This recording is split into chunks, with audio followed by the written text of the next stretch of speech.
વડોદરાથી મહત્વના સમાચાર પ્રાપ્ત થઈ રહ્યા છે। વડોદરાની કોઓપરેટિવ સોસાયટી બેંક બંધ કરવામાં આવી છે। વાત કરીએ વડોદરા વિસ્તારની તો the Dabhoi people's cooperative credit society bank બંધ કરવામાં આવી છે। છેલ્લા એક સપ્તાહથી બેંક બંધ છે તો ડભોઈમાં બીજી સહકારી બેંક બંધ થતા ચકચાર મચવા પામ્યો છે। વાત કરીએ ડભોઈની તો બેંક બંધ હોવાથી ખાતેદારો મૂંઝવણમાં મુકાયા છે। સમગ્ર માહિતી વડોદરાથી પ્રાપ્ત થઈ રહી છે। વર્ષ 1998 થી આ બેંક કાર્યરત હતી ત્યારે અચાનક બેંક બંધ કરવામાં આવી છે। એક સપ્તાહથી બંધ રહેતા ખાતેદારો ધરમધક્કામાં મુકાયા છે। સંખ્યાબંધ ખાતેદારોની થાપણ છે બેંકમાં જમા તેવી માહિતી હાલ પ્રાપ્ત થઈ રહી છે।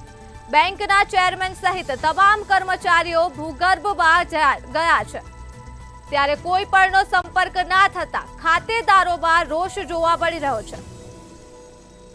બેંક બંધ થતા ચકચાર મચ્યો છે। વડોદરામાં ડભોઈની કોઓપરેટિવ સોસાયટી બેંક બંધ થઈ છે ત્યારે the Dabhoi people's cooperative credit society bank બંધ કરવામાં આવી છે ત્યારે છેલ્લા એક સપ્તાહથી આ બેંક બંધ છે।